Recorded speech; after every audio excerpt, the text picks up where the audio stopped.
God bless you. Shalom. Shalom. Thank you for joining us. Wishing you all a very happy Mother's Day. God bless you. Mother's Day. தந்தையர் தின வாழ்த்துக்கள்.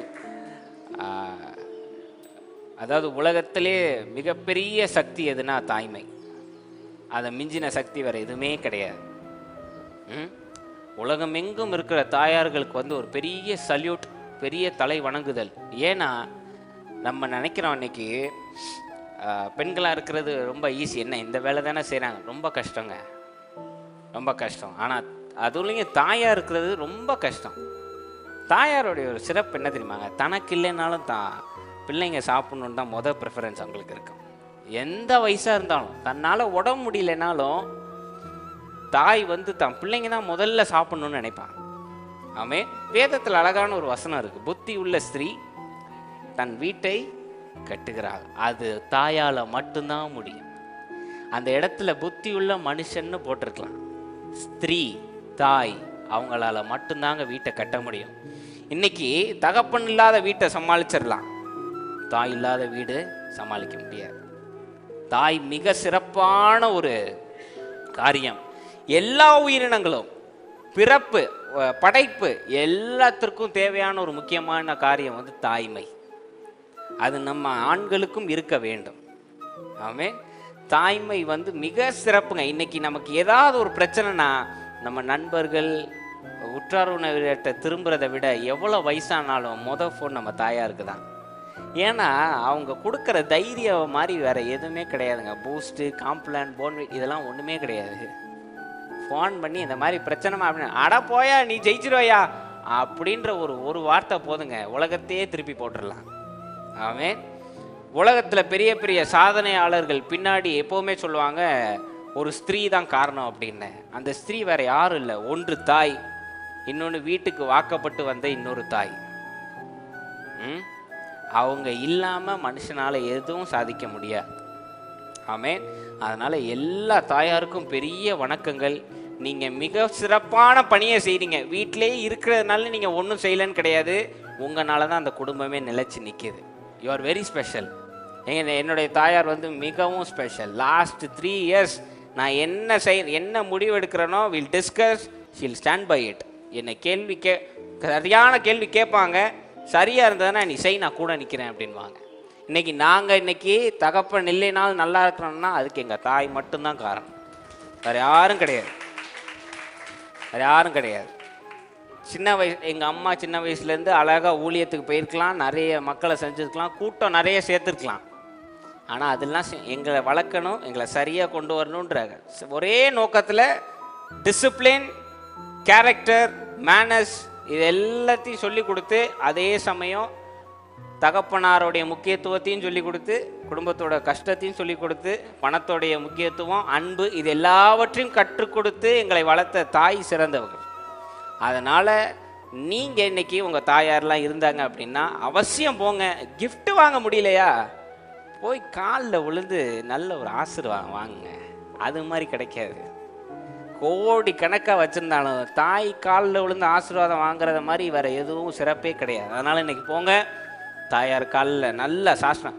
நீங்கள் கிறிஸ்தவராக இருந்தாலும் தப்பே கிடையாது, தாயார் காலில் விழுகிறதில்ல சாஸ்திராங்கமாக விழுங்க, நல்ல ஆசீர்வாதம் வாங்க. அந்த ஆசீர்வாதம் போதும் நம்ம சந்ததி பெறுகிறதுக்கு. ஆமென். ஸோ அதனால் ஒன்ஸ் அகெயின் உலகம் எங்கும் இருக்கும் தாயார்களுக்கு என் மனம் நிறைந்த வாழ்த்துக்கள். கர்த்தர் உங்களை ஆசீர்வதிக்கட்டும், பலப்படுத்தட்டும், தீர்க்காயுசோடு வாழ வேண்டும். நன்றி. கர்த்தர் உங்களை ஆசீர்வதிப்பா. Stay with us today. We'll be discussing a beautiful subject, a very beautiful subject. I think this is the final part which will lead to success. We have been discussing many process. We have been discussing about how to act, how to speak, and all these things all over these years. But this part is very important. As a man, as a human, this part is very important for each and every individual being. Today we'll learn that, we'll put it into practice and get the blessings. God bless you. கிறிஸ்துவுக்குள் பிரியமானவர்களே, எடுத்துக்கொள்வோம் நியாயாதிபதிகள் 16 20-30. Judges 16:20-30. நியாயாதிபதிகள் 16 20-30 வாசிக்க கேட்போம். அப்பொழுது அவள் சிம்சோனே, பெலிஸ்தர் உன்மேல் வந்து விட்டார்கள் என்றாள். அவன் நித்திரை விட்டு விழித்து கர்த்தர் தன்னை விட்டு விலகினதை அறியாமல் எப்போதும் போல உதறி போட்டு வெளியே போவேன் என்றான்.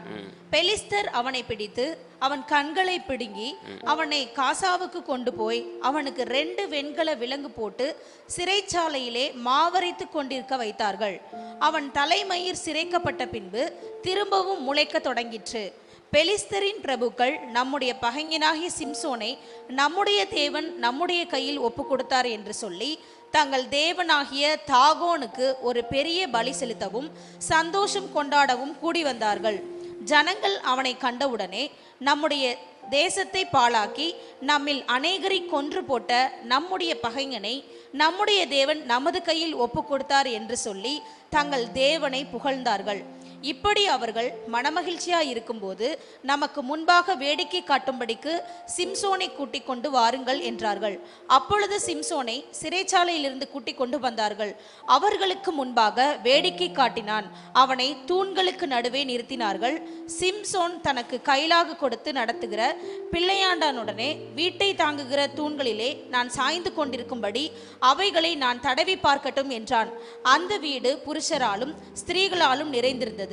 அங்கே பெலிஸ்தரின் சகல பிரபுக்களும் வீட்டின் மேல் புருஷரும் ஸ்திரீகளுமாக ஏறக்குறைய 3000 பேர் சிம்சோன் வேடிக்கை காட்டுகிறதை பார்த்து கொண்டிருந்தார்கள். அப்பொழுது சிம்சோன் கர்த்தரை நோக்கி கூப்பிட்டு, கர்த்தராகிய ஆண்டவரே, நான் என் 2 கண்களுக்காக ஒரே தீர்வையாய் பெலிஸ்தர் கையிலே பழிவாங்கும்படிக்கு இந்த ஒரு விசை மாத்திரம் என்னை நினைத்தருளும், தேவனே பலப்படுத்தும் என்று சொல்லி சிம்சோன் அந்த வீட்டை தாங்கி நிற்கிற 2 நடுத்தூண்களில் ஒன்றை தன் வலது கையினாலும் மற்றொன்றை தன் இடது கையினாலும் பிடித்து கொண்டு, என் ஜீவன் பெலிஸ்தரோடே கூட மடிய கடவது என்று சொல்லி பலமாய் சாய்க்க அந்த வீடு அதில் இருந்த பிரபுக்கள் மேலும் எல்லா ஜனங்கள் மேலும் விழுந்தது. இவ்விதமாய் அவன் உயிரோடு இருக்கையில் அவனால் கொல்லப்பட்டவர்களை பார்க்கிலும் அவன் சாகும்போது அவனால் கொல்லப்பட்டவர்கள் அதிகமாயிருந்தார்கள். ஆமென். 28வது வசனம் கொஞ்சம் திரும்ப வாசிங்க. அப்பொழுது சிம்சோன் கர்த்தரை நோக்கி கூப்பிட்டு, கர்த்தராகிய ஆண்டவரே, நான் என் 2 கண்களுக்காக ஒரே தீர்வையாய் பெலிஸ்தர் கையிலே பழிவாங்கும்படிக்கு இந்த ஒரு விசை மாத்திரம் என்னை நினைத்தருளும், தேவனே பலப்படுத்தும் என்று சொல்லி. Then Samson called to the Lord saying, O Lord God, remember me, I pray. Strengthen me, I pray, just this once, O God, that I may with one blow take vengeance on the Philistines for my 2 eyes. Amen. இன்றைய செய்தியின் தலைப்பு surrendering is strength. சரணடைவது பலம். Surrendering is strength. சரணடைவது பலம். பகல் பார்த்து சொல்லுங்க, சரணடைவது பலம். சரணடைவது பலம். கைகளை வைங்க. நாம் ஜீவனில் அன்பின் தேவனே, இந்த நாள் தந்ததுக்காக நன்றி செலுத்துகின்றோம். இந்த வார்த்தையின் மூலியமாக நாங்கள் காரியங்களை கற்றுக்கொள்ளவும் அதன் ஆழங்களை புரிந்து கொள்ளவும் நீர் உதவி செய்யும், பொறுப்பெடுத்துக்கொள்ளும், வழி நடத்தும். இயேசுவின் நாமத்தில் கேட்கிறேன் ஜீவனில் நல்ல பிதாவே, ஆமேன். ஷலோம் ஷலோம் ஷலோம் ஷலோம். கிறிஸ்துவுக்குள் பிரியமானவர்களே, இந்த சப்ஜெக்ட் சரண்டரிங் இஸ் ஸ்ட்ரென்த் அப்படின்றது, சரணடைவதுன்ற வார்த்தையை கேட்டோன்னே நம்ம வேற விதமாக யோசிக்கக்கூடாது. சரணடைவதுக்கு நிறைய விதமான அர்த்தங்கள் இருக்கு. நம்ம இன்னைக்கு வேற தேவனிடம் சரணடைவதை பற்றி பேச போகிறோமே தவிர மனுஷர்களிடம் கிடையாது. மனுஷர்களிடம் சரணடைவது தேவையில்லாத காரியம். பழைய காலத்தில், அந்த காலத்தில் ராஜாக்கள் நேரத்தில் பார்த்தீங்கன்னா, ஏன் இப்பயுமே ஆர்மியில் இந்த சரண்டர் அப்படின்ற இந்த பேச்சே இருக்காது. ஆமாவா இல்லையா? ஒரு வீரன்னா அவன் சரண்டரே ஆக மாட்டான். அவன் கடைசி வரைக்கும் நின்று போராடுவான். அவன் தான் வீரன், அவன் தான் ராஜா. ஸோ மனுஷர்களிடம் சரணடைவதை பற்றி நாம் பேச போகிறதில்ல. இது வேற விதமான சரண்டரன்ஸ், இது வேற விதமான சரண்டரிங். அதை பற்றி நம்ம இன்னைக்கு பேச போகிறோம். இந்த சப்ஜெக்ட் மிகவும் அவசியம். அதனால் நீங்கள் நல்லா கேளுங்க, அதை சரியாக பயன்படுத்துங்க. கர்த்தர் பெரிய காரியங்களை உங்கள் வாழ்க்கையில் செய்வார். அல்லேலூயா. ஓகே, சாம்சன் தமிழில் என்ன போட்டிருக்கு? சிம்சோன். எல்லாருக்கும் தெரியும். சிம்சோன்னே நமக்கு ஞாபகம் வருது என்ன அப்படின்னா, நீல முடி, பலம், சிங்கம் வாயை அப்படி கிழிக்கிற மாதிரி தான் ஒரு ஞாபகம் வருது. ஆமாவா இல்லையாங்க? அதே தான் படிச்சுட்டு நம்ம வந்திருக்கோம். இப்போ இந்த சிம்சோன்ற பேருக்கு அர்த்தம் என்னன்னு பார்த்தீங்கன்னா, சூரியன் அர்த்தம். Samson is known as sun, சூரியன் என்று அர்த்தம். அப்படிப்பட்ட ஒரு ஆளு சிம்சோன். இப்போ சிம்சோன் பார்த்தீங்கன்னா, நம்ம நினைச்சோம்ல, இயேசு கிறிஸ்துக்கு மட்டும்தாங்க தேவதூதன் தோன்றி உன் வயிற்றுல பிறப்பார் அப்படி இப்படிலாம் சொன்னான். சிம்சோனுக்கு அதுக்கு மேலே இன்ஸ்ட்ரக்ஷன், பயங்கரமான இன்ஸ்ட்ரக்ஷன். அவன் பிறப்பான், அவன் பிறக்கிற வரைக்கும் நீ வைன் குடிக்கக்கூடாது, அப்படி பண்ணக்கூடாது, இப்படி பயங்கர இன்ஸ்ட்ரக்ஷன். ஏன்னா அவ்வளோ ஸ்பெஷல் சிம்சன். பார்த்தீங்களா, அவ்வளோ ஸ்பெஷல். இயேசுநாதர் கூட அப்படி ரெஸ்ட்ரிக்ஷன் கிடையாது. இப்படிலாம் பண்ணணும், அப்படிலாம் பண்ணணும், அதெல்லாம் கிடையாது இயேசுநாதருக்கு. உன் வயிற்றுல ஒருத்தர் பிறப்பார், அவர் இமானுவேல் என்று அழைக்கப்படும். முடிஞ்சு போச்சு, 2 சென்டென்ஸில் சொல்லிட்டு கிளம்பிடுவார். இங்கே பார்த்தீங்கன்னா தடவை தோன்றி பேசுகிறாரு. நீ வைன் குடிக்கக்கூடாது, அது பண்ணக்கூடாது, இது பண்ணக்கூடாது, ஒழுங்காக வளர்க்கணும் அவனை, அவன் நசரே வரதான் இருப்பான் சின்ன வயசில், இதெல்லாம் பேசுகிறாரு. அந்த அம்மா என்ன பண்ணுது, ஆண்டவரே என் புருஷர் நம்ப மாட்டார், அது ஒரு சந்தேக பாவி, அவர்கிட்டையும் கொஞ்சம் தோன்றி சொல்லுமாப்பான்னொடனே திரும்ப 2வது தடவை தோன்றி புருஷருக்கு ஒப்புக்கிறாரு. இது எல்லாத்தையும் சொல்லிட்டு புருஷர் உடனே கேள்வி கேட்குறாரு, நீங்கள் யார், உங்கள் பேர் என்ன அப்படின்னு. அப்புறம் அவர் டக்குன்னு ஆவியானவருக்கு ஒரு பலி செலுத்தும் போது அந்த பலியோடு சேர்ந்து ஆண்டவர்கிட்ட போகும்போது இவர் தேவன் அப்படின்னு சாஸ்திராங்கமாக விழுந்து அப்புறம் ரொம்ப கவனமாக பெற்று எடுக்கிற மகன் சிம்சோன். ஏன்னா அவன் மேலே தேவன் வைத்த கிருபை அவ்வளோ பெரியது. சிம்சோன் மாதிரி ஒரு கேரக்டர் நீங்கள் பைபிளில் பார்க்கவே முடியாது. ஒன் மேன் ஸ்டாண்டிங் சொல்லுவாங்க தெரியுமா, ஒரே ஆள், அது சிம்சோன் தான். ஒத்த ஆள் மொத்த ஊரையும் காலி பண்ணிடுவான், அப்படிப்பட்ட பலம் கொண்டவன். அதனால தான் அவன் பேரே சூரியன். சூரியனை எதிர்த்து யாரால் நிற்க முடியுமாங்க? நான் இந்த சூரியனை கேட்கல, இந்த சூரியன் சீக்கிரம் மடிஞ்சிரும், நான் உண்மையான சூரியனை கேட்டுக்கிட்டு இருக்கேன். இயற்கையில் இருக்குல்ல சூரியன், அந்த சூரியனை எதிர்த்து போராடிட முடியுமா? முடியாது. இந்த இப்போவே பாருங்க, வெளியில போயிட்டு வர முடியல. சூரியன்ட்ட ஜோம் தயவு செய்து பார்த்து பண்ணுங்க, இப்படி வந்தா எப்படி? ஆமாம் இல்லையாங்க, சுத்தமாக முடியல. நிறைய தண்ணி குடிச்சு ஜாக்கிரதையா இருங்க. சூரியன் அப்படி ஒரு பேர் கொண்ட மகன், அவனை அடிச்சுக்க எவனுமே முடியாதுங்க. அதாவது எப்படிப்பட்ட ட்ரைனிங் எடுத்தோன்னா, சிங்கத்தோட வாய் அப்படியே அழகா கையில கிழிச்சு போடுறாப்புல, அவ்வளோ பலம். அப்போ யோசிச்சு பாருங்க, அவன் பக்கம் போய் நம்ம நிற்க முடியுமா? ஆள் எப்படி இருப்பான், ஆள் வெயிட்டும் ஹைட்டும் அழகாகவும் இருப்பான், பயங்கரமா. ஆண்டவர் அப்படி ஒரு பலத்தை கொடுத்து அவன் பிறக்கிறதுக்கு முன்னாடி அவனுடைய நோக்கத்தை தேர்ந்தெடுத்து வச்சுட்டார். இவன் இதுக்கு தான் அனுப்புகிறேன், இவன் இஸ்ரேல் மக்களை வழி நடத்துவான், இந்த மாதிரி பல காரியங்கள் பிளான் பண்ணி வச்சு அனுப்புகிறாரு. அதுக்கு ஏற்ற விதமாக அவனும் தான் பலத்தை வெளிப்படுத்துகிறான். சிங்க வாயை கிழிக்கிறான், 1000 பேரை எதை வச்சு கொள்றாப்புல? தாடை எலும்பை வச்சு கொள்றாப்புல, கழுத தாடை எலும்பை வச்சு கொள்றாரு. டாங்கிஸ் ஜாபோன்னு இருக்கு, 1000 பேரை தாடை எலும்பை வச்சு கொள்றாரு. அவங்க பிலிஸ்தியரோட நிலத்தை எல்லாத்தையும் அழிச்சிடுறாரு. அப்புறம் ஒரு ஊரோடைய சிட்டி கேட்டுன்னு வாங்க, வாசலுடைய அந்த கேட்டுக்கு தமிழ் என்ன சொல்லுவாங்க, கதவுகள், அதை கையிலேயே தூக்கிட்டு போறாப்புல. பயங்கரமான பலங்க. நம்மெல்லாம் இதை டிவியில் பார்த்துருப்போம், படத்தில் பார்த்துருப்போம், இதெல்லாம் நேரில் பண்ண ஒரு ஆள் இங்கே இருக்காப்புல. அப்படிப்பட்ட பலம் கொண்டவன், கிருபை கொண்டவன், தயவு கொண்டவன், இது எல்லாம் இருந்த மனுஷன் சிம்சோன். பிசிக்கலி ஸ்ட்ராங்குங்க, அவனை அசைக்கவே முடியாது. பிசிக்கலா பைபிள் கேரக்டரை பார்த்தீங்கன்னா த மோஸ்ட் எலிஜிபிள் பிசிக்ஸ் பாடி உள்ளவன் சிம்சோன் தான். ஸ்ட்ராங்கஸ்ட் பாடி சிம்சோன் தான், எவனும் எடுத்து நிற்க முடியாது. யாராவது ஒரு கேரக்டர் நல்ல கேரக்டர் எடுத்து காமிங்க பார்ப்போம், ஒருத்தனும் கிடையாது, சிம்சோன் மட்டும்தான். அப்படி பிசிக் வச்சிருக்கான். உடம்பு பக்காவா வச்சிருந்தவன் தான் மனசை ஆள தோத்துட்டான். ஹலோ, உடம்ப பக்காவா வச்சு பயங்கர ஸ்ட்ரென்த்தா இருக்கிறவன் தான் மனசை ஜெயிக்கிற வேண்டிய இடத்துல தோத்துட்டான். மனசை கட்டுப்பாட்டுல வைக்கல, எண்ணங்களை கட்டுப்பாட்டுல வைக்கல. போன வாரம் பேசின பாருங்க, ஃபீலிங்ஸு கட்டுப்பாட்டுல வைக்கல, ஃபீலிங்ஸை கட்டுப்பாட்டில் வைக்கல. என்ன பண்ணிட்டாப்ல? ஃபீலிங்ஸின் படி, உடல் உணர்ச்சிகள் படி, எண்ணங்கள் படி இச்சைக்கும் பாவத்திற்கும் இடம் கொடுக்கிறார். பாவத்துக்கு இடம் கொடுத்து, இந்த பாவத்தோட பெரிய ஒரு மாயை என்ன தெரியுமாங்க?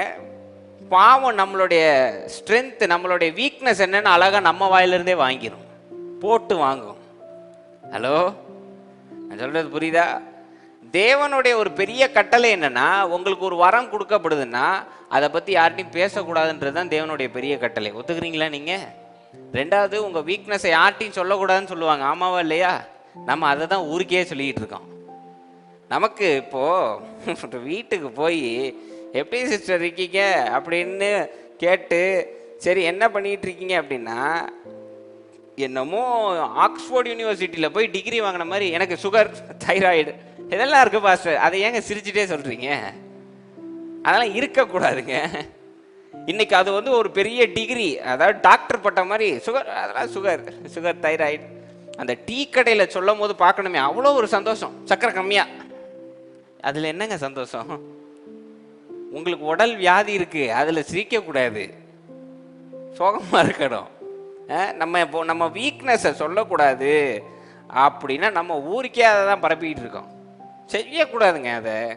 அது வந்து தேவையில்லாத பிரச்சனை. அது இன்னைக்கு அந்த மாயையில் இச்சையில் மாட்டினோன்னே தன்னுடைய எல்லா ஸ்ட்ரென்த்தும் தான் முடியல தான் இருக்குன்னு சாம்சன் வாயாலே சொல்லிட்டாப்புல.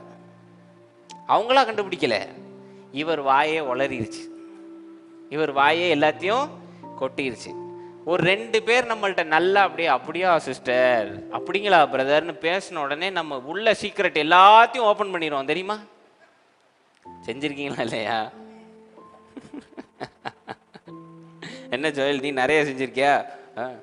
நம்மள்ட்ட பழகி see I care for you, you don't worry, I am there for you முடிஞ்சு. ஆதி முதல் அந்தம் வரை எல்லாத்தையும் ஒப்பிச்சிருவோம். நான் இந்த வயசில் இப்படி இருந்தேன், அந்த வயசில் அப்படி இருந்தேன், இந்த பொண்ணை லவ் பண்ணேன், அந்த பொண்ணை விட்டு போனேன், அப்படி எல்லாத்தையும் சொல்லிடுவான். அவன் எல்லாத்தையும் கேட்டுட்டு என்னைக்கு பொருத்த முடியுமோ பொருத்தி மொத்தத்தையும் காலி பண்ணிடுவான். அப்புறம் சர்ச்சுக்கு வர வேண்டியது, எல்லாம் முடிஞ்சு போயிட்டு பாஸ்டர் வெல்கம்.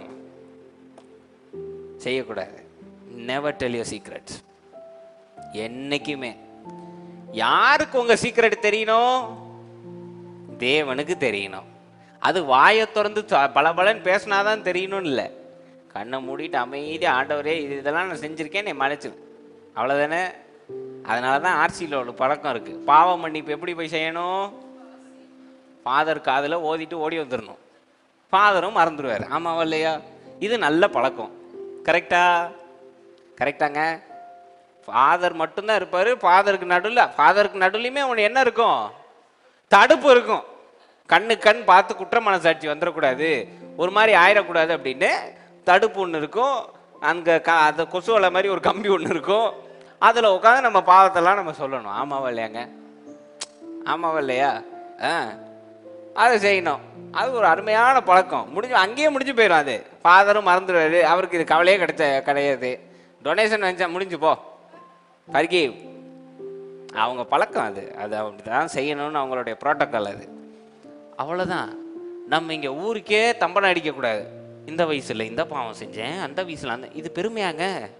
சொல்லக்கூடாது. இன்னையிலேருந்து கற்றுக்கோங்க. Never tell your secrets. பக்கத்தில் பார்த்து சொல்லுங்கள், சீக்ரெட்லாம் சொல்லக்கூடாது. யார் க்ளோஸாக இருந்தாலும் சொல்லக்கூடாது. ஆமென். சர்ச்சில் முக்கியமாக சொல்லாதீங்க. யாரும் யாரை பற்றியும் தெரிய வேண்டாம், எல்லாரும் நல்லவங்க. ஆமென். அல்லேலூயா. இவர் மாயையில் அப்படியே அப்படி இச்சையில் உள்ள பூந்து எல்லாம் என்ன பண்ணானே, முடியல தான் எல்லாம் இருக்கு தெரியும்ல அப்படின்னு வளரிட்டார். அதை அவன் பிடிச்சிட்டானே. 2வது, இவர் உளுந்த பெண் வந்து ஒரு பிலிஸ்திய நாட்டுக்காரி. She is a பெலிஸ்டைன். அது பண்ணக்கூடாதுன்றது அவங்களுடைய சட்டம். அப்போ வந்து ரொம்ப தீவிரமாக இருந்தது. அந்நிய நுகங்களோடு பிணைக்கப்படக்கூடாதுன்னு இருந்தது. தவறு நடந்து விட்டது. நடந்த உடனே அவனுக்கு ஸ்ட்ரென்த்து தெரிஞ்சிருச்சு. இவன் தான் நம்ம மக்களை அழிச்சிக்கிட்டு நம்மளை ஈத்து நின்றுட்டு இருக்கான், இவனை காலி பண்ணணுன்னா இவனுடைய ஸ்ட்ரென்த்து தெரியணும். ஸ்ட்ரென்த்து தெரிஞ்சிச்சா முடிய சரைச்சிட்டானுங்க. ஸ்ட்ரென்த் எல்லாம் போயிருச்சு. வேதத்தில் சொல்லப்பட்டிருக்கு, அவன் வந்து ஆண்டவர் தனக்குள்ளே இருக்காருன்னு எந்திரிச்சு செயல்படும் போது ஆண்டவர் அவனை விட்டு விலகின்னு ஒரு வசனம் இருக்கு. த லார்ட் டிபார்ட்டட் ஃப்ரம் ஹிம்னு இருக்கு வசனம். ஆண்டவர் அவனை விட்டு விலகி அப்படின்னு அந்த தவறு செய்கிறாரு. பயங்கரமான ஒரு குழியில் விழுகிறாரு. விழுந்து தான் முடி சரைக்கப்படுகுது. அவருடைய பலம் எல்லாம் போயிருச்சு. இப்போ அவரை வந்து ஒரு பொருள் மாதிரி அவனை பயன்படுத்திட்டு இருக்காங்க. சிம்சோனை கூட்டு போய், அதாவது எல்லாருக்கும் வந்து கொஞ்சம் மகிழ்விக்கிற மாதிரி ஏதாவது செய்ப்பா அப்படின்னு வந்து ஒரு மேஜிக் ஷோ நடத்துவாங்கல்ல, அது மாதிரி அவனை வச்சுருக்கானுங்க சாம்சன். அவன் எவ்வளோ பெரிய ஆள், எங்கே பிறந்து எப்படி ஆண்டவருடைய கிருபையில் வந்தவன். இதுதான் பிரச்சனையாயிரும். நம்ம மனசை கட்டுக்குள்ளே வைக்கலைன்னா உலகம் நம்மளை மதிக்காது. நல்லா தெரிஞ்சுக்கோங்க. மனசு அலைப்பாய விட்டோன்னு வைங்களேன், பாவத்திலையும் மாயையிலையும் மாட்டிக்குவோம். உலகம் நம்மளை மதிக்காது. எவன் ஒருவன் கட்டுப்பாட்டில் வைக்கிறானோ அவன் கடவுளுக்கு சமமானவன் ஒரு வேதத்தில் போட்டிருக்கு. ஹலோ, மனசை எவன் ஒருத்தன் இன்னைக்கு சொசைட்டியில் ஏங்க நம்ம பெரிய பெரிய ஆட்களை அப்படி பெருசாக பார்க்குறோம். நம்ம இப்போ உள்ளவங்களை விடுங்க, இப்போ உள்ளவங்க நிறைய பொய் சொல்லி மேலே வந்துடுறாங்க, அது பிரச்சனை கிடையாது. அந்த காலத்தில் இந்த வாதியார்களுக்கு ஒரு மதிப்பு இருக்கும், கவனிச்சிருக்கீங்களா? அவர் ரோட்டில் வந்தாலோ அவர் போனாரோ வணக்கம் வணக்கம் சார் நல்லா, அந்த ஒரு மரியாதை. ஏங்க? ஏன்னா அவர் கட்டுப்பாட்டாக இருக்காரு, கரெக்டாக இருக்காரு. குடும்பத்திலேயே இன்னைக்கு பெரியவங்களை அவ்வளோ பெருசாக மதிக்கிறோம், காலில் விழுகிறோம் அப்படின்னா கட்டுப்பாட்டாக இருக்காங்க. அது சொன்னது, அதை மீறி எந்த பேச்சும் அவங்கள்ட்ட கிடையாது. ஆமாவா இல்லையாங்க? எவன் ஒருத்தன் மனசை கட்டுப்படுத்துறானா அவன் தான் சிறப்பான மனுஷங்க, அவன் தான் சிறப்பான மனுஷன். இந்த உலகத்தில் இந்த பைபிளோட முக்கியத்துவம் என்ன தெரியுமா? மனசை அலைப்பாய விடாம கட்டுக்குள் வைப்பதை பற்றி தான் இதில் நிறைய பேசியிருக்கு. அதை இயேசுநாதன் ஜாஸ்தி பேசியிருக்கார். எப்படி கட்டுப்பாட்டா வைக்கணும், எப்படி இச்சைகளை ஜெயிக்கணும், எப்படி பரிசுத்தத்தோட, இதை தாங்க இயேசுநாதர் பேசியிருக்காரு. வெளி தோற்றத்தை பற்றி தேவன் பேசவே இல்லை. இதுதான். ஏன்னா இதை கட்டுப்பாட்டில் வைக்கலைன்னா டோட்டலாக நம்ம டேமேஜ் ஆயிடும். அதில் எந்த சந்தேகமும் கிடையாது. கட்டுப்படுத்திட்டோன்னு வைங்களேன், பரலோக ராஜ்யத்தை உள்ள தெரிஞ்சு கொண்டு கட்டுப்படுத்திட்டோன்னு வைங்க, எல்லாம் உங்க பாதப்படியிலன்னு தேவன் சொல்லியிருக்கார். முதலாவது தேவனுடைய ராஜ்யத்தையும் அவர் நீதியும் தேடுங்கள், இவைகள் எல்லாம், இதெல்லாம் மாயங்க. தேவனுக்கு ஒரு நிமிஷம் போதும் காலில் போடுறதுக்கு. ஆனா இதை அடையணும், கட்டுப்பாட்டா வைக்கணும், அதுதான் விஷயம். இங்க சாம்சன் தவறிட்டாரு. மதிக்க கூட மாட்டேன்றானுங்க, மதிக்க கூட மாட்டேன்றானுங்க. அவனை என்னமோ ஒரு பொருட்காட்சி பொருள் மாதிரி வச்சு எல்லாரையும் நீ சந்தோஷப்படுத்துப்பா அப்படின்னா எப்படி இருந்திருக்கும்? கொண்டு போய் முடிய வெட்டினது மட்டும் இல்லாம 2 கண்ணையும் பிடுங்கி எடுக்கிறானுங்க. டார்ச்சர். 2 கண்ணையும் பிடுங்கி எடுக்கிறானுங்க. கால்லெல்லாம் விலங்கு போட்டு ஃபுல்லும் கட்டி வச்சிருக்கானு. அல்லேலூயா, ஃபுல்லும் கட்டி வச்சிருக்காங்க. இப்போ இதெல்லாம் நடந்துருச்சு. இப்போ கொஞ்சம் யோசிச்சு பாருங்களேன், ஒருத்தர் நம்ம நாட்டை அழிச்சிருக்கான்னு தெரிஞ்சா அங்கே போகிற வரவங்கலாம் எப்படி அவனை ட்ரீட் பண்ணியிருப்பாங்க. அந்த காலத்தில் ஒரு மோசமான பழக்கம் இருந்தது. என்ன அப்படின்னா, ஒருத்தன் தீட்டு இல்லை ஒருத்தன் தவறு செஞ்சிட்டான் அப்படின்னு பப்ளிக்கில் நிறுத்தியிருந்தா போகிற வரவங்களாம் துப்பிட்டு போவாங்க. அப்போ அந்த பழக்கம் இருந்தது, ஸ்பிட்டிங் ஹேபிட் இருந்தது. வேற ஊர்க்காரனாலே துப்பிக்குவானுங்க. ஜோசன் நீங்கள் பார்த்தீங்கன்னா தெரியும், இயேசுநாதரும் யோவானும் யாக்கோபும் டப்புன்னு ஒரு கானானியன் ஒரு மனுஷன் டக்குன்னு துப்பிடுவான் இயேசுநாதர் பக்கம். இவனுங்க அதனால தான் டக்குன்னு பாஞ்சிடுவாங்க. யோவானும் யாக்கோபும், ஆண்டவரே வானத்திலேருந்து இப்போயே அக்கினி இறக்கி பஸ்பமாக்கிருங்கன்னு ஆண்டவர் சிரிச்சுக்கிட்டே வருவார், வாங்க அப்படின்னு. அப்போ அந்த ஒரு பழக்கம் இருந்தது. அப்போ சிம்சோனை யோசிச்சு பாருங்க, போற வரவெல்லாம் எப்படி அசிங்கமாக பேசி துப்பியிருப்பானுங்க, அசிங்கமாக ட்ரீட் பண்ணியிருப்பானுங்க, எவ்வளோ கேவலமாக நடத்தியிருப்பானுங்க. இது எல்லாம் நடக்குது. அப்போ சிம்சோனுக்கு எப்படி இருந்திருக்கோங்க? எந்த இடத்துல இருந்தேன் நான், எந்த நம்பிக்கை உடஞ்சிருக்கும், விசுவாசம் போயிருக்கும், சோகமாயிருப்பார், ரொம்ப துக்கப்பட்டிருப்பார், எல்லாமே நடந்திருக்குமா இல்லையாங்க? டோட்டல் ஸ்ட்ரென்த்தும் போயிருச்சு, உடல் அளவா ஸ்ட்ரென்த்து போயிருச்சு.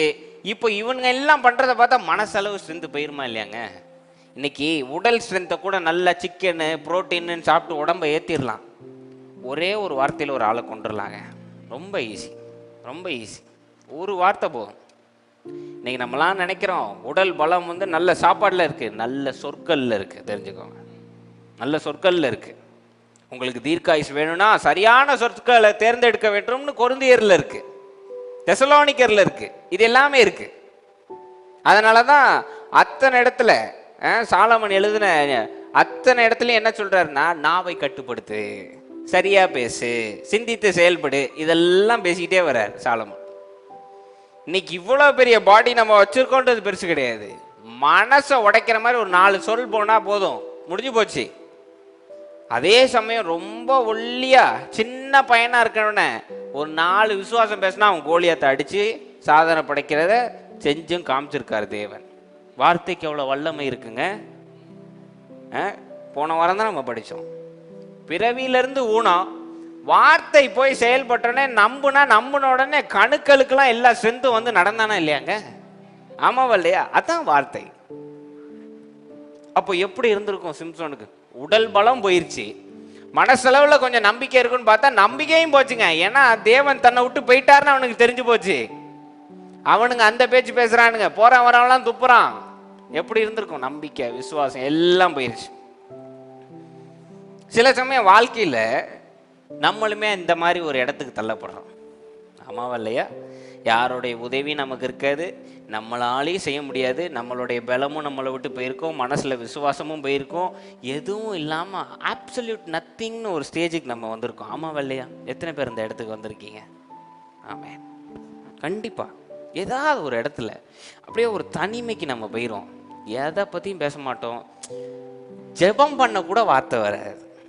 சரியாக சொல்லணும்னா அதான், வாயை திறந்து இல்லைங்க, மனசளவில் ஆண்டவரேன்னு கூப்பிட கூட உங்களுக்கு ஸ்ட்ரென்த் இருக்காது. அந்தளவுக்கு நொந்து போயிருப்போம். ஆமாம் இல்லையா? நொந்து போய் அப்படியே உட்காந்துருப்போம். அப்போது ஒரு கேள்வி வரும், அடுத்து என்ன செய்கிறது? What do we do next? அடுத்து என்ன செய்யணும்? எல்லாத்தையும் இழந்தாச்சு, பலம் எந்திரிச்சு சண்டை போடுற அளவுக்கு பலம் இல்லை, மனசில் தைரியம் இல்லை, என்னதான் பண்ண, ஜோமனவும் முடியலையா? So what do we do next? என்ன அடுத்த செய்யலாம் பாஸ்டர் நீங்கள் கேட்டிங்கன்னா நான் உங்களுக்கு சொல்லுவேன், சிம்சோன் என்ன செய்தாரோ அதை தான் நீங்களும் செய்ய வேண்டும். என்ன பாஸ்டர் செய்யணும் அப்படின்னா, சிம்சோன் தேவனிடத்தில் சரணடைந்தார். He surrendered himself to the Lord. என்ன பாஸ்டர் சொல்கிறீங்க அப்படின்னா, 28வது வசனத்தை நீங்கள் வாசித்து பாருங்க, கொஞ்சம் வாசிங்க பாப்போம் 28வது வசனத்தை. அப்பொழுது சிம்சோன் கர்த்தரை நோக்கி கூப்பிட்டு, அங்கதாங்க சீக்ரெட்டு.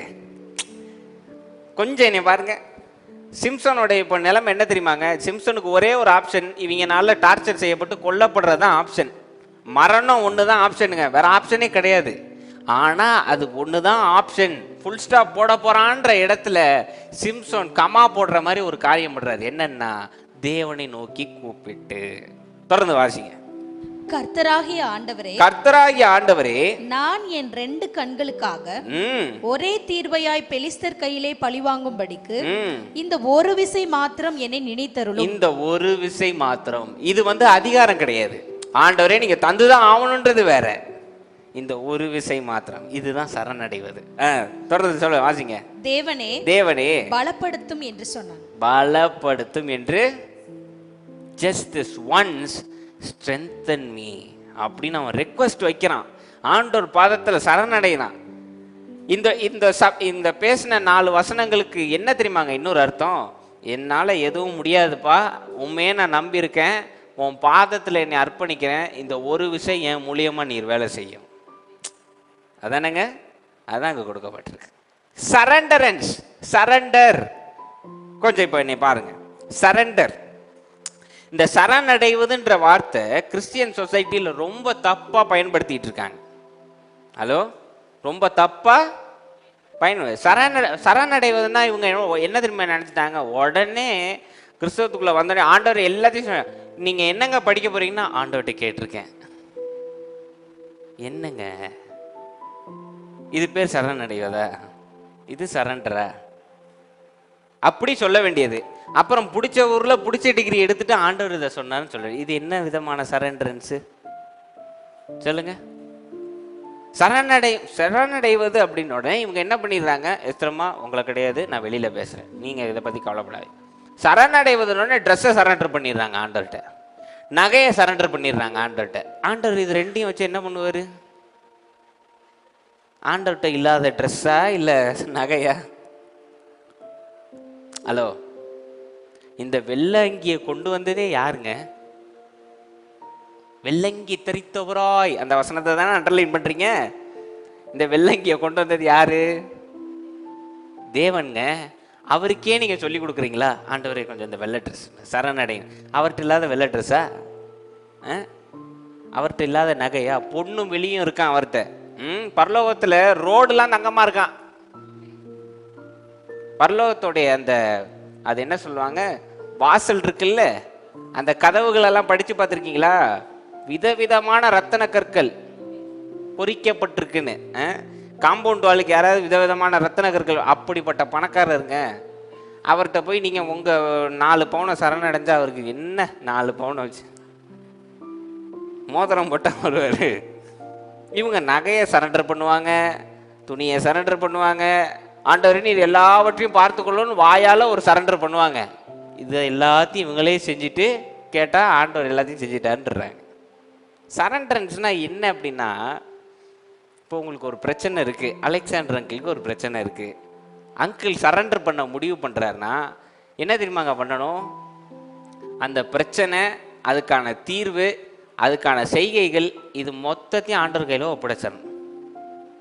கேளுங்கள் கொடுக்கப்படும் இருக்கு, தட்டுங்கள் திறக்கப்படும், தேடுங்கள். கேட்க வேண்டியது நம்ம பொறுப்பா இல்லையா? ஒரு பிரச்சனை வரும்போது தான் எது நமக்கு சரியான தேவைன்னு நமக்கு தெரிய வரும். கரெக்டா?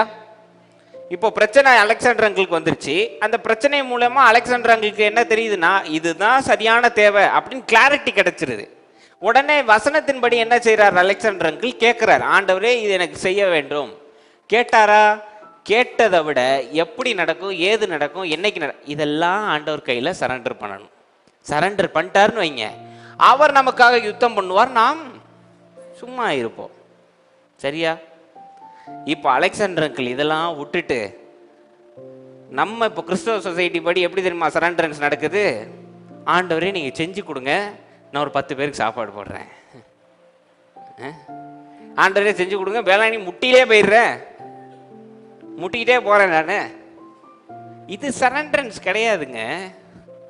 நம்ம நினைச்சுக்கிறோம் இதுதான் சரண்டரன்ஸ். இதை செஞ்சிட்டீங்கன்னா டெய்லி 10 வசனம் வாசிடுறேன். என்ன இது எக்ஸ்சேஞ்சா? நீங்க செய்ய இதை செஞ்சா நான் இதை செய்யறேன். ஆண்டவர் என்ன நம்ம கூட உட்காந்து பேரமா பேசிக்கிட்டு இருக்காரு? சாமுவேல் பாய் கூட போன வாரம் ஜெபம் பண்ணாரு, ஆண்டவரே நல்ல வேலையில ப்ரொமோஷன் கொடுங்க, சர்ச்சில் ஏறி நான் டெய்லி காணிக்க பாட்டு பாடிடுறேன். இது என்ன விதமான சரண்டரன்ஸு? ஆண்டவரே இந்த ப்ராஜெக்ட் முடிச்சு கொடுங்க, சர்ச்சுக்கு என் பங்கை நான் சரியா வச்சுறேன். நீ சர்ச்சுக்கு கொடுக்க வேண்டிய பங்கை காட்டி நீ உன் ப்ராஜெக்டை முடிக்கிறீங்க. இது ஆண்டவருக்கு தெரியாது.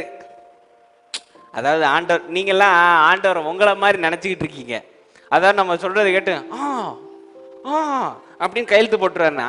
ஆண்டவர் வேதத்தில் என்ன தெரியுமா சொல்லியிருக்கு? இருதயத்தின் ஆழத்தை பார்க்கின்றார்னு இருக்கு. நீங்க நினைக்காததையும் நீங்க என்ன செய்ய போறீங்கன்னு ஆண்டவருக்கு தெரியும். கேட்பதற்கு முன்பே தெரிந்து கொள்ளுகிறார். அப்போ அவருக்கு தெரியாதாங்க? இன்னைக்கு போய் சரண்டரன்ஸ் இவங்க பண்ற அலும்பல் இருக்கே, அதை ரொம்ப பார்ஷா வேற பண்ணுவாங்க. என்ன தெரியுமா சொல்லுவாங்க? ரொம்ப அப்படியே டீசெண்டா, I given my life to the Lord, the Lord will decide each and every action of mind. அப்படியா? அப்போ டெய்லி ஆண்டவரே நான் பருப்பு சாதம் சாப்பிடுவது உங்களுக்கு சித்தமான்னு கேட்டா சாப்பிட்றீங்க? வச்ச உடனே ஆண்டவர் பார்க்காரா இல்லையா, ஜோமன்ற இப்போ டக்குன்னு போதா இல்லையா? இதெல்லாம் ஓவரா பண்றது. இதெல்லாம் நான் 2-3 பேர்கிட்ட பேசும்போது, வாழ்க்கையில் என்னங்க பண்ண போறேன்? I given my decision to the Lord, the Lord will make the decision. இதெல்லாம் சும்மா அப்படி பசப்புறதுன்னா அது கிடையாது. சரண்டரன்ஸ்ன்றது வேற. இன்னைக்கு இத்தனை பேர் உட்காந்துருக்கீங்க, உங்க ஒவ்வொருத்தருக்கும் ஒரு டேலண்ட் இருக்கா இல்லையா? இல்லையாங்க? இருக்குன்றவங்க ஆமேன் சொல்லுங்க. ஆமேன்.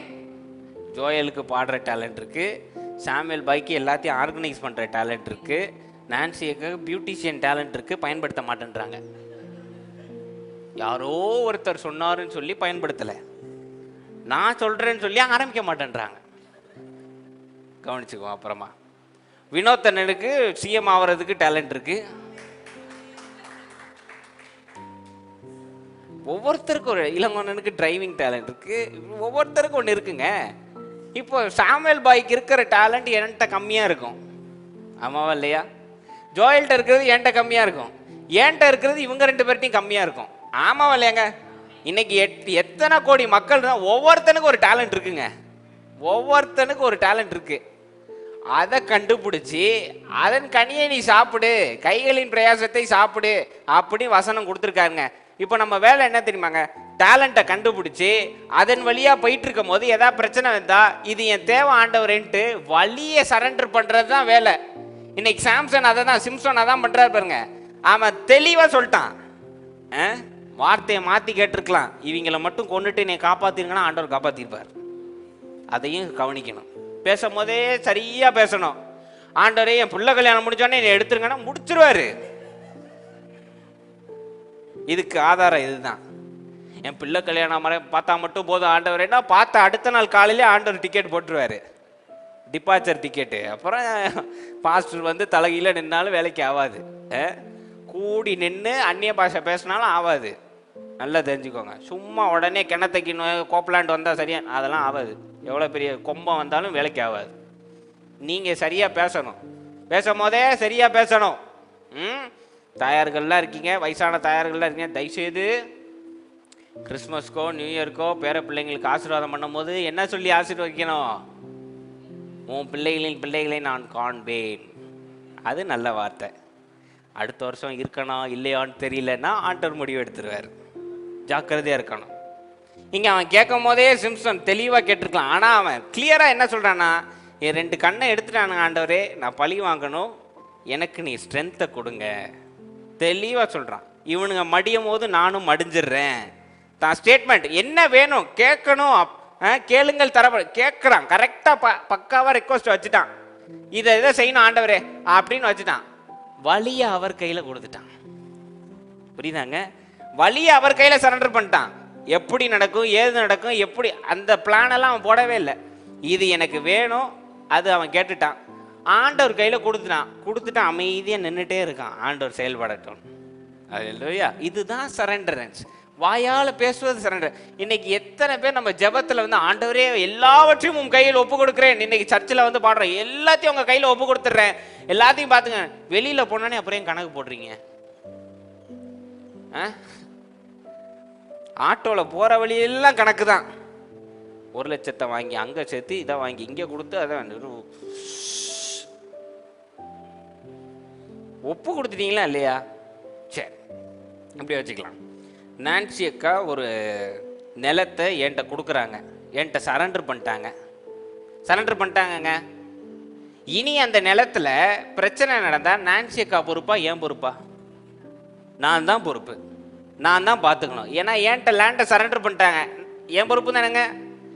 இப்போ அதே மாதிரி தேவன் கையில் சரண்டர் பண்ணிட்டா அதில் வர பிரச்சனை, இன்னல், இடரல், இது எல்லாத்தையும் யார் பார்த்துக்கணும்? தேவன் பார்த்துக்கணும். நம்ம என்ன பண்ணணும்? சந்தோஷமாக இருங்கள் என்று மறுபடியும் சொல்லுகிறேன்னு சொல்லியிருக்கார். செய்யணுமா இல்லையா? நம்ம இன்னைக்கு தேவன் கையில் சர்ச்சில் வந்து கொடுத்துட்றோம். ஆண்டவர் ரொம்ப சந்தோஷமாயிறார். சார் நமக்கு வேலை கொடுத்துருக்காங்க, அற்புதம் செய்கிறோம், நம்ம யாரு காட்டுறோன்னு முடியும். வெளியில் போகும்போது கொடுங்க ஆண்டவரே அப்படின்னு வாங்கி பாக்கெட்டில் நீங்கள் அங்கேயே இருங்க, எங்களுக்கு தெரியும். நம்ம சரண்டரன்ஸ் அப்படி இருக்கு. எல்லாவற்றையும் சரணடைகிறேன் ஹோன்னு அழுதுலாம் ஜோம் பண்ணிடுறீங்க, அதெல்லாம் பக்காவாக பண்ணிடுறீங்க. வெளியில் போன உடனே நானே பார்த்துக்கிறேன் அப்படின்னு இங்கே வாங்கி அங்கே போடுறது, அங்கே வாங்கி இங்கே போடுறது, கடைசியில் மண்டையை போட்டுடுறது சட்டுன்னு. அப்புறம் பிள்ளைங்கள்லாம் கஷ்டப்படு. That is not surrenderance. That is never surrenderance. Surrender அப்படின்னா எந்த உதவி இல்லாத நேரம் எனக்கு இது வேணும் ஆண்டவரே, எல்லாத்தையும் உங்கள் கையில் ஒப்பு கொடுக்குறேன், நீ தந்ததுக்காக ஸ்தோத்திரம். அதை எப்படி எந்த நேரத்தில் எங்கே கொண்டு வரணும்னு தேவனுக்கு நல்லாவே தெரியும். அல்லேலூயா, ஆமென். அதுக்கு ஒரு வசனம் ஒன்று சிறப்பாக இருக்குது. இருங்க, நீங்கள் முதல்ல 1 பேதுரு 5:7 வாசிங்க. 1 பேதுரு 5:7. எல்லாவற்றிற்கும் 1 பீட்டர் 5:7. ஓகே. அவர் உங்களை விசாரிக்கிறவரானபடியால், அவர் உங்களை விசாரிக்கிறவர் ஆனபடியால், அவர் ஆயிட்டாருங்க விசாரிக்கிறவரா. ஓகே. உங்கள் கவலையெல்லாம் அவர் மேல் வைத்து விடுங்கள். கவலையெல்லாம் அவர் மேல். இங்க பாருங்க, அவர் வந்து சொல்லல நான் இன்னைக்கு கவுன்சிலர்ப்பா நாளைக்கு தேவன்பான்னு சொல்லல, கவுன்சிலராகவே மாறிட்டாருங்க. ஏரியா கவுன்சிலர் இல்லை, பர்சனல் கவுன்சிலர். புரியுதா? கவுன்சிலிங் கொடுப்பாங்கல்ல அந்த கவுன்சிலர், இந்த கவுன்சிலர் கிடையாது. கவுன்சிலிங் கொடுப்பாங்க பாருங்க, அந்த கவுன்சிலர். அவர் சொல்றாரு கவுன்சிலராகவே ஆயிட்டேன். ஓகேவா? அப்போ என்ன சொல்றாரு? உங்கள் கவலைகள் எல்லாம், அவ்வளோதான். கவுன்சிலிங் பண்றாரு, அவர் கையில பொறுப்பு ஒப்படைச்சிருங்க, அவர் எல்லாத்தையும் பார்த்துக்குவாரு, நீங்க எதுவும் பண்ணாதீங்க. மீண்டும் ஒரு முறை வாசிங்க அதை. அவர் உங்களை விசாரிக்கிறவர் ஆனபடியால் உங்கள் கவலைகள் எல்லாம் அவர் மேல் வைத்து விடுங்கள். அவர் மேல் வைத்து விடுங்கள். Proverbs 16:9. அடுத்தது நீதிமொழிகள் 16:9 வாசிங்க. அடுத்து மனுஷனுடைய இருதயம் அவனுடைய வழியை யோசிக்கும், அவனுடைய நடைகளை உறுதிப்படுத்துகிறவரோ கர்த்தர். தேவன் நமக்கு ஒரு மிக சிறந்த காரியத்தை கொடுத்துருக்காருங்க. அதாவது எது நல்லது எது கெட்டது எது வேணும் சூஸ் பண்ற சாய்ஸ் நம்மள்ட்ட இருக்கு. கரெக்டாங்க நான் சொல்றது? இது வேணும் ஆண்டவரே, இது வேண்டான்னு சொல்றதுக்கு தேவன் நமக்கு உரிமை கொடுத்துருக்காரு. மரணத்தையும் ஜீவத்தையும் நம்ம வாயில கொடுத்துருக்காரு. மரணமும் ஜீவனும் நாவின் அதிகாரத்தில் இருக்கிறது. எது வேணும்னு நம்ம தான் சூஸ் பண்ணணும். அதை கொண்டு போய் சேர்க்க வேண்டியது, கொண்டு போய் நம்மள்ட்ட கொடுக்க வேண்டியது தேவனுடைய வேலை. சூஸ் பண்ண வேண்டியது நம்மளுடைய வேலைங்க. இன்னைக்கு நீங்க சூஸ் பண்றதே ஆண்டவர் சூஸ் பண்ணுவார்னா ஆண்டவர் எப்படி சூஸ் பண்ணுவாரு? உங்களுக்கு தான் எல்லாம் கொடுத்துருக்காரு, நம்ம தான் சூஸ் பண்ணணும், நம்ம தான் கேட்கணும். இன்னைக்கு நிறைய பேருக்கு ஏன் தெரியுமாங்க அற்புதம் நடக்க மாட்டேன், நீங்க கேட்க மாட்டேன்றீங்க. வசனம் என்ன சொல்றாங்க? Ask and it will be given, seek and you will find, knock the door will be opened for you, but we will never ask. We want God to do that work. God will not do that work. இன்னைக்கு நம்ம கேட்கறதும் தேவன் நமக்காக கேட்பாருன்னா எப்படி கேட்பார்? உங்களுக்கு என்ன தேவைன்னு உங்களுக்கு தானே தெரியும், நீங்க தான் தேவன்ட்டு கேட்கணும். ஆமாவா இல்லையாங்க? இப்போ நான் செக்கா இருக்காங்க, நான் விசாரிக்கிறவருங்க, என்கிட்ட எல்லா சொத்து இதுவும் இருக்குங்க, அவங்களுக்கு ஏதாவது தேவைன்னா அவரே கேட்டுக்குவாருன்னா நான் எப்படி அவங்களுக்கு கேட்பேன்? அவங்க பசி என்னன்னு எனக்கு எப்படிங்க தெரியும்? அப்ப யார் கேட்கணும்? நான் சேக்கா தான் கேட்கணும். இது என் பிரச்சனைங்க, இது எனக்கு கிடைச்சா நல்லா இருக்குங்க, நீங்க கொஞ்சம் உதவி செய்யுங்க, இதுதான் முறைங்க. இன்னைக்கு நம்ம பண்ற பெரிய முட்டாள்தனமே ஆண்டவரே எனக்காக பேசுவார், ஆண்டவரே பேசுவார். ஏன்னா ஒரு இடத்துல ஆண்டவர் நமக்காக பரிந்து பேசுகிறார்னு ஒரு வார்த்தை இருக்கு. அதை கையில பிடிச்சிக்கிட்டு ஆண்டவரே எனக்கு பேசுவார், ஆண்டவரே. அப்புறம் நீங்க முடிவு எடுக்கிறீங்க? ஆண்டவரே பேசுவார்னா டெய்லி இன்னும் கேளுங்க ஆண்டவர்கிட்ட, இன்னைக்கு என்ன சட்டை போடட்டும் ஆண்டவரேன்னு கேளுங்க, இன்னைக்கு குளிக்கவா வேண்டாமான்னு கேளுங்க, ஆண்டவரே முடிவு எடுக்கட்டும். அதெல்லாம் சரியா போயிருது இல்ல, காலையில அப்பமும் காஃபியும் கரெக்டா போயிருது இல்ல, போதா இல்லையா? அதை மட்டும் எங்க இருந்து ஆண்டவர் பார்க்காம இருக்காரு? அப்போ கேட்கறது நம்ம பொறுப்பு. இங்க வசனத்தை பாருங்க, வசனத்தை வாசிங்க 16:9. ரொம்ப முக்கியமான வசனங்க அது. மனுஷனுடைய இருதயம் அவனுடைய வழியை யோசிக்கும். புரியுதாங்க? மனுஷனுடைய இருதயம் என்ன வேணும்ன்றதை யோசிக்குதான். ஓகே, வாசிங்க. அவனுடைய நடைகளை உறுதிப்படுத்துகிறவரோ கர்த்தர். போக வேண்டிய இலக்க முடிவு செய்ய வேண்டியது நான், கொண்டு போற வழியை முடிவு செய்ய வேண்டியது தேவன். அதாங்க சீக்ரெட்டு. அதை தான் சொல்றாரு, நீ முடிவு செஞ்சிரு, நான் யுத்தம் பண்ணிக்கிறேன், அவ்வளவுதான். இந்த ஆஃபர் உங்களுக்கு வேண்டாமா? ஆஃபர் வேணுமா வேண்டாமா? எப்படி பிளிப்கார்ட்ல மட்டும் போட்டு எடுக்கிறீங்க, ஸ்விக்கி சொமாட்டோல பார்ப்போம் 125 ஃபிளாட் டீல், அந்த ஆஃபர் மட்டும் வேணுமா? இது வேண்டாமா? இது அவசியம் வேணுங்க. புரிஞ்சுக்கணும், இந்த ஆஃபர் வேலை செய்யணும்னா என்ன பண்ணணும்? இந்த ஸ்விக்கி சொமாட்டோல சரியான ஒரு ட்ரிக் இருக்கு. 125 ஆஃபர் வேணும்னா நீங்க எவ்வளவு ரூபாய்க்கு மேல வாங்கியிருக்கணும்? 500 ரூபாய்க்கு மேல வாங்கியிருக்கணும். ஆமாவா இல்லையா? சில பேர் கரெக்டா 460க்கு வாங்கிட்டு அந்த 125 வரலன்றதுக்காக 50 ரூபாய்க்கு லெமன் ஜூஸ் போடுவாங்க. எனக்கும் தெரியும் ட்ரிக்கு. லெமன் ஜூஸ் போட்டோன்னே 510 வந்துடும், ஆஃபர் ஓப்பன் ஆயிரும். ஆமாவா இல்லையாங்க?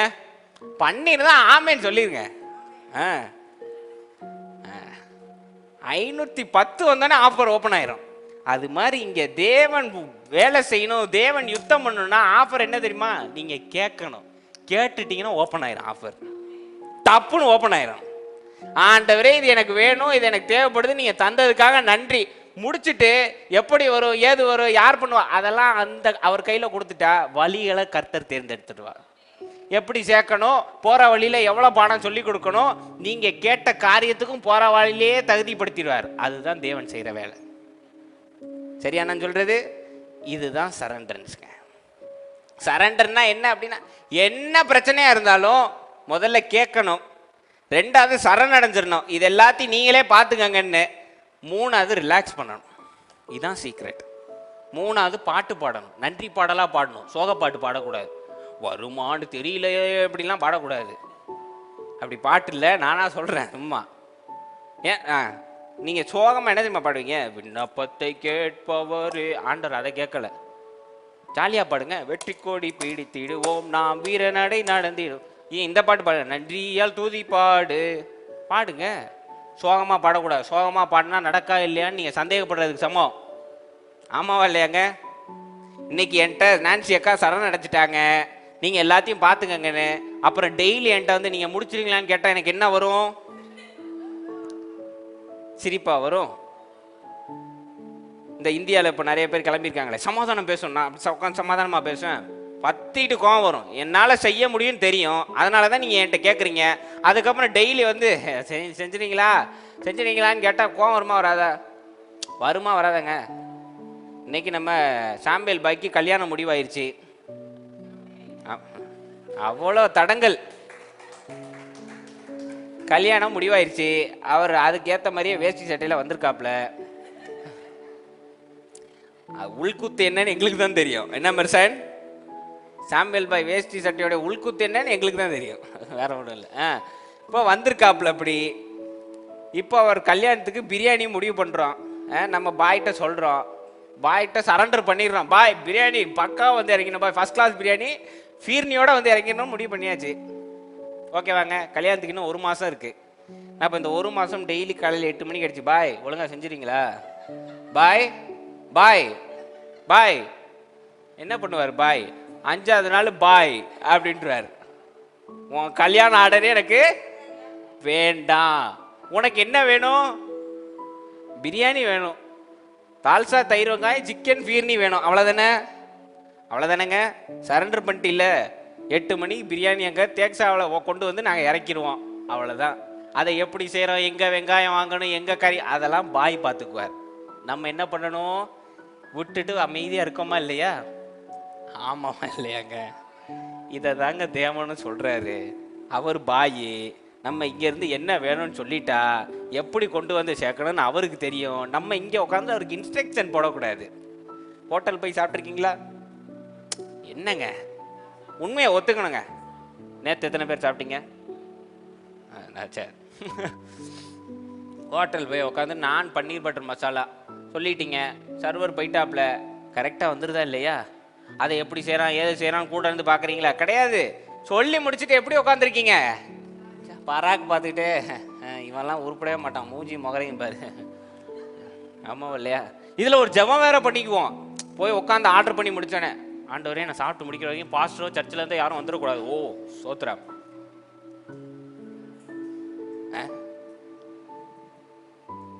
எல்லாம் நடக்குதா இல்லையா? நாம ரிலாக்ஸ்டாக உட்காந்துருப்போம், அப்படியே பார்ப்போம். இதில் வேணும்னுக்குன்னே நல்ல நல்ல ஜீவனாக இருந்தால் என்ன ஈனோ கண்ணே, நல்ல ஜீவனாக இருந்தால் ஆர்டர் பண்ணிட்டு ஃபோன் பண்ணோம். நான் இப்போ ஹோட்டலில் சாப்பிட்டுட்டு இருக்கேன், அவன் வைத்தறிச்சலை கிளப்போம். அப்படியும் ஜீவன்கள் இருக்குது. இப்போ ரொம்ப அட்வான்ஸ் ஆகிட்டான், வீடியோ காலில் எடுத்து காமிக்கிறான், சிக்கனுக்குள்ளே இப்படி போய் காமிச்சிட்டான். ஃபோக்கஸ் வைத்தறிச்சா. அப்படி ரிலாக்ஸ் பண்ணுறோமா இல்லையா? அவன் எப்படி ரெடி பண்ணுறான், இப்படி பண்ணுறான், இப்படி பண்ணுறானா, இப்படி பண்ணுறானா பார்க்குறோமா? ஒன்றும் கிடையாது. சோத்திரத்தோடு ஏற்றுக்கொள்ளணுமா இல்லையா? ஏற்றுக்கொள்கிறோமா இல்லையா? ஒரு கவலை கிடையாது, கரெக்டாக இருக்கும். ஜம்முன்னு சாப்பிட்டு நீ வீட்டுக்கு போ, அவ்வளோதான். இதை தாங்க தேவன் பண்ண சொல்கிறாரு. ஒப்பு கொடுத்துட்டீங்களா? சரண்டர் பண்ண விட்டுருங்க சாமி, நான் பார்த்துக்கிறேன். நீ பாட்டு மட்டும் பாடுங்க, சந்தோஷமாக இருங்க, நான் எல்லாத்தையும் கவனிச்சுக்கிறேன்றார் தேவன். சிம்சோன் ஒப்பு கொடுக்குறாரு, தேவன் தான் பலத்தை இறக்கினார். ஆமேன். வசனத்தை கவனிச்சிங்கன்னா அவன் முடிய சரைச்சிருவானுங்க, அது திரும்ப முளைக்க தோன்றியதுன்னு ஒரு வசனம் இருக்கு. தான் கிருபையை தேவன் ஏற்கனவே ஊற்ற ஆரம்பிச்சது. ஏன்னா அவருக்கு தெரியுங்க, இந்த மகன் என்கிட்ட தான் வருவான்னு தெரியுங்க. அவர் அப்போவே ஊற்ற ஆரம்பிச்சாரு. ஊற்றி அவன் கேட்டான் பாருங்க, டக்குன்னு சாங்ஷன் பண்ணிட்டாரு. அவனுக்கு அந்த சமயம் கடைசி நிமிஷம் புரிஞ்சிருக்குமா இல்லையா? மாயை இச்சை இது எல்லாம் ஒன்றுமே கிடையாது என் தேவனுடைய அன்புக்கு முன்னாடின்னு புரிஞ்சிருக்குமா இல்லையா? அந்த பாடம் புரிய வைக்கிறதுக்காக தான் அவன்கிட்ட விலகி போனாரே தவிர எனக்கு கஷ்டப்படுத்தணுன்றதுக்காக இல்லை. அந்த பாடம் புரியணும். அவன் அந்த சோர்ஸ் எங்கேருந்து வருதுன்னு அவனுக்கு தெரியணும்.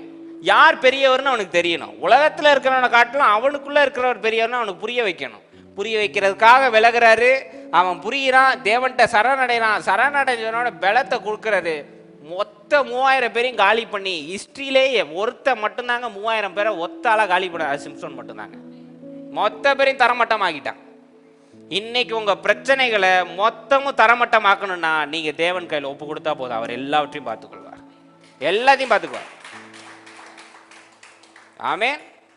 நம்ம வேலை சரணடைகிறது தான். சரணடைவது பலம். அது ஏன் பாஸ்டர் வச்சிங்க அப்படின்னா, யோவேல் 3:10ங்க. பலவீனமா உள்ளவன் சரணடையும் போது அவன் பலமாய் மாறுகிறான். பியூட்டிஃபுல்லான வேர்ஸ்ங்க, நம்ம ஜோயல் புத்தகத்தில் இருக்கு. ஃபென்டாஸ்டிக். வாசிங்க பார்ப்போம். 3:10, ஜோயல் 3:10.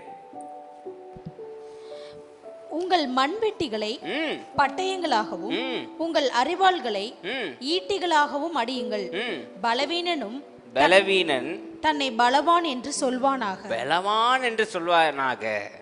எப்படிங்க பலவீனம் உள்ளவன் பலவான் சொல்ல? ஏன்னா தேவன் மேல உள்ள நம்பிக்கைங்க. எல்லா பலமும் இழந்தாச்சு, உலகத்துல எல்லா சோர்ஸும் இழந்தாச்சு, யாரும் சப்போர்ட் கிடையாது. அந்த சமயம் என்ன செய்யணும்? தேவன் உலகத்தில் இருப்பவனை பார்க்கிலும் என்னில் இருக்கவர் பெரியவர்னு ஒப்பு கொடுத்தா என்ன தெரியுமாங்க செய்யறாரு? அவர் பலவீனமா இருக்கிறவனி பலமா மாத்துறாருங்க. அந்த சீக்ரெட் என்ன பாஸ்டர்னு கேட்டீங்கன்னா, அங்க அதுதாங்க பியூட்டி. நம்ம அந்த இடத்துல ஒண்ணு இல்லாம போயிடணும். நம்ம சிறுக தேவன் பெருக. அப்போ இப்போ இந்த மேத்தை கரெக்டா புரிஞ்சுக்கோங்க. எனக்கும் நான்சி அக்காவுக்கும் சண்டைங்க, சும்மா தான். ஆமேன்னு சொல்லிடாதீங்க. இதுக்கு ஆமேன்னு சொல்லக்கூடாது. எனக்கும் நான்சி அக்காவுக்கு சண்டை, எனக்கு சுத்தமாக பலம் போயிருச்சு, அவங்க பலமாக இருக்காங்க, எனக்கு பலம் போயிருச்சு. நான் இப்போ என்ன பண்ணுறேன்னா ஆண்டவர்கிட்ட சரணம் அடைஞ்சிடுறேன். ஆண்டவரே என்னால் முடியாது, நீங்கள் பார்த்துக்கங்கன்னு. அப்போ நான் என்ன பண்ணுறேன்? என்னையை சிறுக பண்ணி ஆண்டவருக்கு நிறைய இடம் கொடுக்குறேன். இப்போ ஆண்டவர் எனக்குள்ளே செயல்படுறாருன்னா நான்சி அக்கா யாரை எய்த்து நிற்கிறாங்க? ஜான் கால்டன் இல்லை, உள்ள வேலை செய்கிற தேவனை. புரியுதா உங்களுக்கு? இதை தான் தேவன் சொல்கிறார். நீ கஷ்டமே படாத சாமி, நீ சரணடை, ஓ மூலியமா நான் வேலை செய்கிறேன். அதுதாங்க சீக்ரெட். சரணடைவது பலம். இன்னைக்கு அது மனுஷங்களிடத்துல ஒரு சோர்வா தெரியலாம், ஆனா தேவனிடத்துல சரணடைவது பலம்ங்க. ஏன்னா எந்த நிமிஷமே ஆண்டவரே என்னால முடியல, நீங்க எல்லாத்தையும் பார்த்துக்கங்க சரணடைஞ்சிட்டு விட்டோன்னு வைங்க, நம்மளை கொண்டு வெக்கப்பட்ட இடத்திலேயே தலையை உயர்த்துகின்ற தேவன் செய்து காட்டியிருக்கிறார் வேதம் முழுசுமா. ஆமென். மோசே வெக்கப்படுறாரு, அதே பார்வோன் ராஜ்யத்துல போய் தலையை உயர்த்துறாரு. அல்லேலூயா. யோசேப்பு வெக்கப்படுறாரு, அதே அண்ணனுக்கு முன்னாடி தலையை உயர்த்துறாரு. தொடர்ந்து செஞ்சுக்கிட்டே வந்தார். இவர் பொய் அப்படின்னு சிலுவையில் அடிச்சு 3ஆம் நாள் தலையை உயர்த்தினாரா இல்லையாங்க? அதான் தேவனுடைய சிறப்பு. இன்னைக்கு தேவன் நம்மளை அதை தான் செய்ய சொல்றார். கடைசியில நம்மளால எதுவுமே பண்ண முடியலன்ற சூழல்ல ஆப்ஷன் ஃபுல் ஸ்டாப் கிடையாது, கமான்னு ஒரு ஆப்ஷன் இருக்கு. அந்த கமா போட்டதுக்கு அப்புறம் தேவன் கையில ஒப்படைச்சிட்டீங்கன்னு வைங்க, he'll write the best story ever. அந்த கமாக்கு அப்புறம் தேவன் கையில பெண்ணை கொடுத்துட்டீங்கன்னு வைங்க, எழுதுவாரு பாருங்க ஸ்கிரிப்சரு, பயங்கரமான ஸ்கிரிப்சர், எவனாலையும் எதிர்பாராத நன்மைகளை நமக்கு தருவார். அதுதான் தேவன். ஆமென். இன்னைக்கு அப்போ நம்ம என்ன பாஸ்டர் பண்ணணும்? சரண் அடைஞ்சா என்ன பண்ணணும்? முதல்ல கேட்கணும். பாவம் செஞ்சிருக்கீங்களா? பிரச்சனைகளை மேற்கொண்டிருக்கீங்களா? பிரச்சனையை சந்திச்சிருக்கீங்களாங்க? பிரச்சனையை சந்திச்சவங்க ஆமேன்னு சொல்லுங்க. உங்க பிரச்சனைக்கெல்லாம் ஒரு நன்றி சொல்லுங்க பாப்போம். ஆண்டவரே பிரச்சனைகளுக்கெல்லாம் கொடான கொடி. ஏன் பாஸ்டர் பிரச்சனைக்கு? பிரச்சனை தாங்க உங்களுக்கு உண்மையான தேவை என்னன்னு காமிச்சு கொடுக்கும். பிரச்சனை வரலன்னு வைங்க, ரோட்ல போறது வரதெல்லாம் வாங்கி வீட்டையே அடிக்கி நம்ம வீட்டுக்கு வெளியில படுத்துருப்போம். ஆமா இல்லையா? சமைக்கும் போது கரெக்டா கை சுட்டாதான் அந்த தேவையான பாத்திரத்தை நம்ம வாங்குவோம். இல்லைன்னா ஊரையே வாங்கி பார்சல் வரதையும் கழுவி வச்சிருப்போம் மசாலா போட்டு. ஆமாவா இல்லையா? ஆமாவா இல்லையாங்க? பிரச்சனை தான் உங்களுக்கு என்ன தேவைன்னு சொல்லித்தரும். எது உங்களுக்கு தேவைன்னு கண்ணை அப்படி திறந்து காமிக்கும். அதனால பிரச்சனைகளுக்கு நன்றி சொல்லுங்க. அதுல தான் என்ன தேவைன்னு கண்டுபிடிக்கிறீங்களேங்க. சரணடையும் போது ஃபர்ஸ்ட் என்ன தேவைன்றதை கேட்டுடணும். தகப்பன்ட்ட தானே கேட்குறீங்க, தவறாம கேட்கலாம். ஆண்டவரே இது எனக்கு வேணும், எப்படி வேணும், யார் மூலியம், அதெல்லாம் நீங்க டிசைட் பண்ணாதீங்க. அதை தேவன் கையில மொத்தமா சரணடைஞ்சிருங்க. அவர் பலத்தை கூட்டி எல்லாவற்றையும் பார்த்துக்கொள்வார். எல்லாத்தையும் நம்ம பாதப்பட்டியில போட்டுருவார். That is the secret. ஆமென். இன்னைக்கு உங்க கையில நான் கொடுத்துட்டேன், வீட்டுக்கு போங்க. பிரச்சனை இருக்கா? சிம்சோன் மாதிரி கேளுங்க. இந்த ஒரு விஷயம்லாம் கேட்காதீங்க, பல விஷயம். இப்போ ஒரே ஒரு நிமிஷம் கேளுங்க அப்படின்னு ஆண்டவர்கிட்ட சொல்லுங்க. நீ என் மூலயமா வேலை செய்யுங்க. இந்த உலகம் இந்த மாம்சத்தை காட்டிலும் என்னில் இருக்கிறவர் பெரியவர். அதனால சரண் அடைகிற ஆண்டவரே, நீர் எல்லாவற்றையும் செய்து முடித்ததுக்காக நன்றி. முடிச்சிருங்க. அவர் எல்லா பெலிஸ்தீனையும் விழ செய்வார். அதில் எந்த மாற்றமும் கிடையாது. நீங்க ஜெயம் கொள்வீங்க. அல்லேலூயா. ஆமென். மனசுல வச்சுக்கோங்க. முதல்ல கேட்கணும், சரணடையணும். 3வது ரிலாக்ஸ் பண்ணணும். ஆண்டவர் எல்லாத்தையும் பார்த்துக்குவார்னு விட்டுறணும். அவர் எல்லாவற்றையும் வாக்கிய செய்வார். ஆமென். நம்ம ஜெபம் பண்ணுவோம். தலைகளை தாழ்த்துக்கணும். ஜீவனில் அன்பின் தேவனே, நீர் தந்த வார்த்தைக்காக நன்றி செலுத்துகின்றோம். நீர் பேசிய வசனங்களுக்காக, தந்த புரிதலுக்காக நன்றி. இனி நாங்கள் எங்களுடைய பலத்தை நம்பி இருக்காமல் உம்மிடத்தில் சரணடைந்து எல்லாவற்றிலும் வெற்றி பெற நீர் உதவி செய்யும். நீர் எங்களுக்கு முன்னின்று வழி நடத்தும், பொறுப்பெடுத்துக் கொள்ளும், ஆசீர்வதியும். கேட்டுக்கொண்டிருக்க ஒவ்வொருவரையும் நான் ஆசீர்வதிக்கின்றேன். இந்த ஞானத்தை அவர்கள் பயன்படுத்துமாறு நீர் அவர்களை ஆசீர்வதியும், பொறுப்பெடுத்துக் கொள்ளும், வழி நடத்தும். இயேசு நாமத்தில் கேட்கிறேன் ஜீவனில் நல்ல பிதாவே, ஆமேன். மகிழ்ந்து களி கூறுங்கள், கர்த்தர் பெரிய காரியங்களை செய்வார். ஆமேன். சரண்டர், பக்கத்துல பார்த்து சொல்லுங்க, சரணடைந்து தேவனிடத்தில் சரணடைங்க. Surrender to God and God shall turn your life into a great mystery. God bless you. Hallelujah.